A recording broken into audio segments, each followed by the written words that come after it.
పేదోళ్ళను కటిక పేదోళ్ళను కూటికి ఉన్నా లేకున్నా నేను పోయినా వాళ్ళ వాడలకు పోయినా ఆడ పోతే పువ్వులు గుచ్చుతున్నారు. బాగా గుర్తుకున్నది నువ్వు బడ చెప్పినావు. పువ్వులు గుచ్చుతున్నారు. ఆ పువ్వులు బొందకాడ చచ్చిపోయినాక బొందకాడ శ్మశాన వాటికలు అవే పువ్వులు పెడతాం.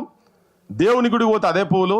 కొత్తగా పెళ్ళై లగ్గం చేసుకునేటోళ్ళకు కూడా పూల దండలు వేసేటోళ్ళు కూడా ఆ దండలు వేసుకుని అక్కడ తయారయ్యేటే పెడతారు. కానీ వాళ్ళ బతుకులు ఎంత ఘోరంగా ఉన్నాయంటే ఆడికి పోయి చూస్తే కానీ అర్థం కాదు. అదో కన్నీటి గాథ వాళ్ళది.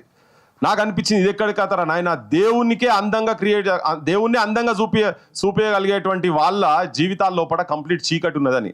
ఉన్న చీకటే ఉన్నదరా నాయన వాళ్ళ జీవితాలలో. అంటే నువ్వు ఒక తాస్పాం లెక్క, నువ్వు ఒక అనకొండ లెక్క వచ్చి వాళ్ళ బతుకులను మొత్తం మింగి ఉన్నోళ్ళని ఒక్కరిని కూడా పక్కకు జరపకుండా వాళ్ళని మొత్తం నిర్వాసితులు చేసి వాళ్ళ జీవితాల మీద ఒక గుదిబండగా తయారైపోయి వాళ్ళను శ్మశానానికి పోయేట లెక్క ఆల్రెడీ వాళ్ళు ఉన్నదే బతుకులు ఘోరమైన బతుకులు. ఆ మూసి ఆ కాలువల పొంటే ఉంటుర్రు అంటేనే సోకు ఉంటలేరు వాళ్ళు.